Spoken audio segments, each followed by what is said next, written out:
வாங்க வாங்க, செம்ம டேஸ்ட்டாக இன்றைக்கி ஒரு கல்யாண சாம்பார் ரெசிபி சொல்கிறேன். அதுக்கு இன்றைக்கி நான் கத்திரிக்காய் எடுத்துருக்கேன் சாம்பாரில் போட. உங்களுக்கு எந்த காய் வேணுமோ எடுத்துக்கோங்க.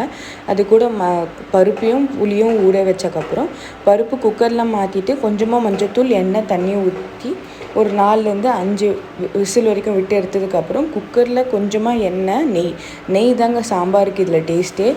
நம்ம நெய் போட்டக்கப்புறம் கொஞ்சமாக கடுகு, வெந்தயம், அது கூட சாம்பார் வெங்காயமும் ஒரு 5 to 6, பூண்டு, பச்சை மிளகாய், தக்காளி வெந்ததுக்கப்புறம் கத்திரிக்காயும் போட்டு கத்திரிக்காய் நல்லா வெந்ததுக்கப்புறம் புளித்தண்ணியை ஊற்றி புளித்தண்ணி கொஞ்சம் ஸ்மெல் போனதுக்கப்புறம் மிளகாய்த்தூள், தனியாய்த்தூள், அது கூட கொஞ்சமாக சாம்பார் தூளும் போட்டு நல்லா மிக்ஸ் பண்ணி மசாலா ஸ்மெல் போனதுக்கப்புறம் ஊற வச்சு வேக வச்சுருக்க பருப்பு அதில் ஆட் பண்ணி குழம்பு நல்லா வெந்ததுக்கப்புறம் செம்ம டேஸ்ட்டான ஒரு கல்யாண சாம்பார் ரெடிங்க.